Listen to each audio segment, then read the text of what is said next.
Welcome to Branding Room Only, the podcast where your personal brand gets a front row seat.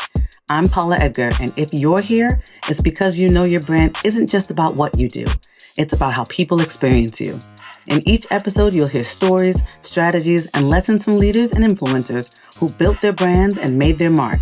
And I'll share the tools you need to do the same. Let's go. Hi, everybody. Welcome back to Branding Room Only. I am Paula Edgar, and this is episode 3 of So You Want to Be a Speaker. We've already talked about what speaking really is, and we've talked about why your brand has to do some of the work before anyone actually books you. But today we're going to get into the mechanics, like how speaking opportunities actually begin, how to pitch yourself with strategy, and how I prepare once I'm booked. Some people think that getting booked is the hard part, and yes, it can be, but I want to tell you something that I've learned over time. Getting to the yes is not the finish line.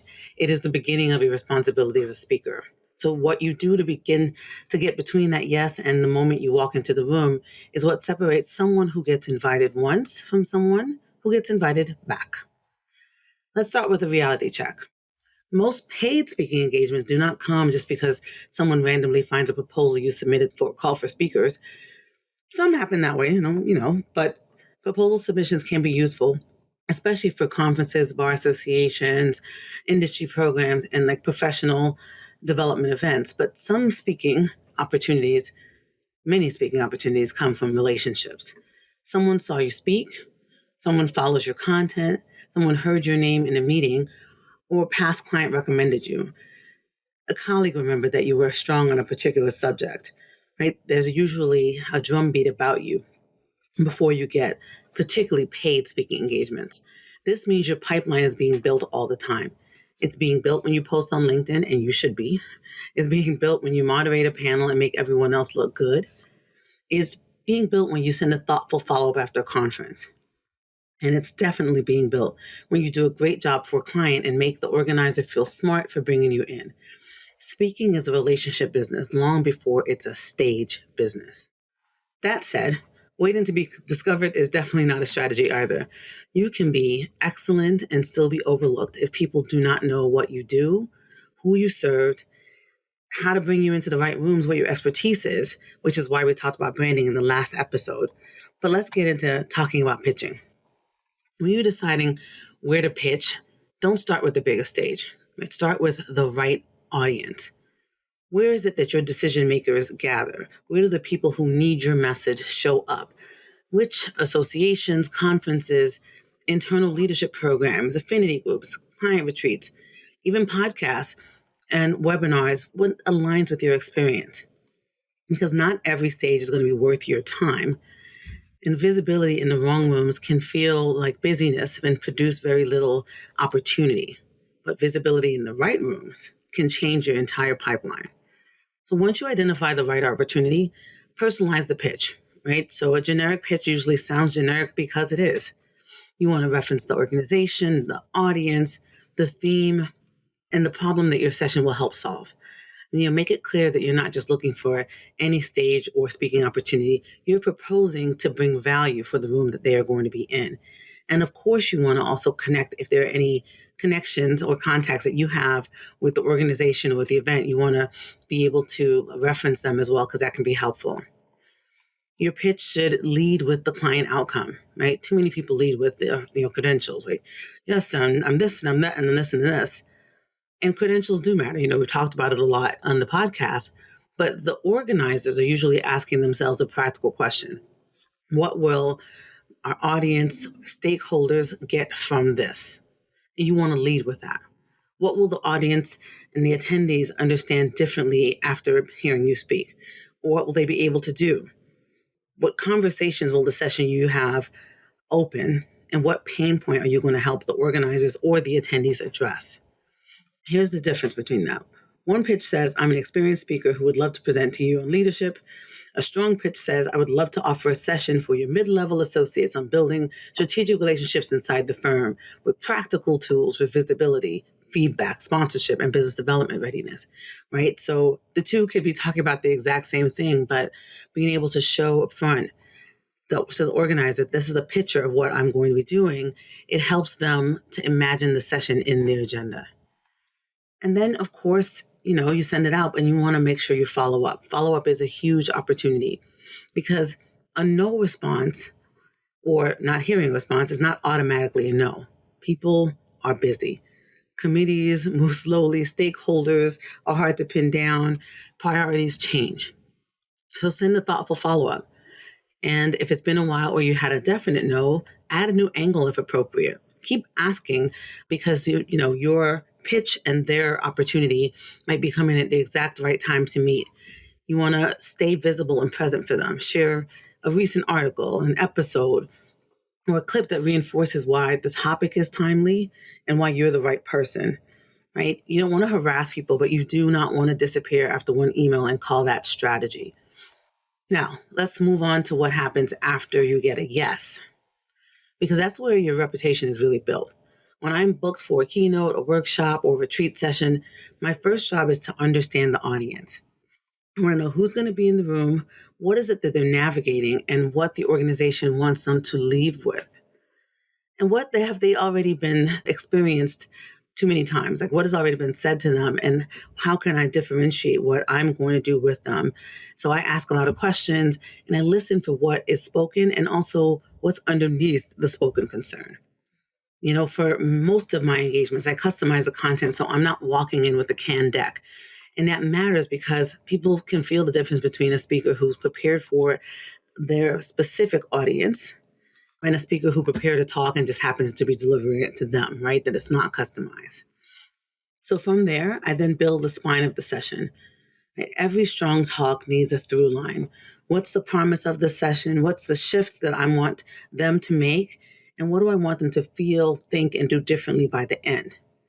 Right? So if the story or a slide or an exercise or scenario does not serve that through line, then it has to earn its place or it gets out, right? So I'm very strategic about how I build that piece for them. And then I write. I don't always speak from a full script because I think writing and speaking things out loud is where you see the gaps. So it shows me where I have to do a little bit more, giving them some detail, or where the logic is thin, or if a transition is clunky, or if a story is too long, right? Or if I need a sharper takeaway. So again, this is not just getting up and talking. So as I write, it helps me to move the ideas that I have into then creating an experience for them. And then, of course, I rehearse out loud, right? Not just in my head, out loud. Because speaking is physical, right? You want to know and hear where the words land, how they land. You got to know where you're going to pause, where your energy shifts, where you want their energy to shift. And you have to practice the opening until it feels like it's grounded, because that first hook, that first 60 seconds or so matters so much for them to be invested in you and what you're saying. And if you start with the wavering or uncertainty, the people in the room will feel it. But if you start with your presence and showing your expertise, they will settle in with you as well and be invested. I also prepare for the practical details of being a speaker. What is the room setup? Will there be a lavalier microphone or a handheld? That helps me determine how I'm going to dress. I like to have dresses and outfits with pockets because it makes it easier if I have a lavalier or if I'm holding a clicker. Is there going to be a stage, or is there going to be a riser? Are there screens on both sides? Will the audience have tables? What kind of seating if it's a panel? There's a lot. Will there be Q&A? Right? Are we going to be using any kind of engagement tool? Who is going to introduce me? And have I given them the introduction I want them to read? That's another piece. I don't leave my introductions to chance. I create the introduction that I want them to speak on and ask them to have read it in advance so it doesn't sound clunky when they do deliver it. Also, what time do I need to arrive? Because you got to do tech check, make sure everything is connected. And these details may seem like they're small, but they're not small, because all of those small details, they affect the delivery. And if you're a professional speaker, if that's what you want to make sure that you're asking about these details because you're caring about the experience of your attendees. And let's just be clear about something else. The client experience also starts long before you actually start to speak. You want to make sure that you're responsive to client outreach, that you send any materials on time, that you make sure your bio, like I said, is easy to use and read, and you're confirming all logistics. Are you at your name and security, every single piece, who's going to meet you. You don't want to make the organizer chase you for basic information, and you want to ask the information that you need in order for you to feel prepared. because your reputation is not only about the keynote that you're going to be delivering, it's about how you make people feel while working with you, right? A lot of people can deliver the same sort of content, but people want to have the experience, right? The easiest speakers to rebook are the ones who deliver value, are easy to work with, and are reliable. So on the day of the session, I try to get in the room early. I want to meet the tech people, make sure everything works, to test the technology. I want to feel the space, walk around a bit, and meet the people who have made the event happen. And of course, I want to take a breath before I begin, get settled, make sure I have my trusty Coca-Cola ready for me. And then by then, the preparation has already been done. My job is to be present, connected, and in service to the audience. Right? There's a confidence that comes from the preparation, and there's also a humility, right? You can prepare deeply and strategically and still may need to adapt, right? The room may be quieter than expected. A question that you get may shift the energy in the room. There may be something that's not said that is impacting how you're being received. But the more that you can be present to what is going on and the things that you have control over, the better you'll be able to pivot if need be, right? A moment may call for a story that you didn't plan to tell because of a question or something else. That preparation gives you the foundation to be flexible without being thrown off by anything that may happen during the actual session. So here's your takeaway from this episode. Speaking opportunities come from relationships, visibility, definitely referrals, great content, and proactive pitching when appropriate. When you're doing that, you want to pitch with specificity and you want to lead with audience value and make sure you follow up. Always follow up professionally.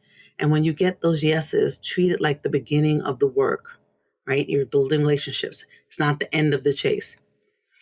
The next episode, we're going to be talking about what happens after the applause, after you finish speaking, because the stage is not the finish line, right? It's hopefully a launch pad for continuity and consistency and referrals.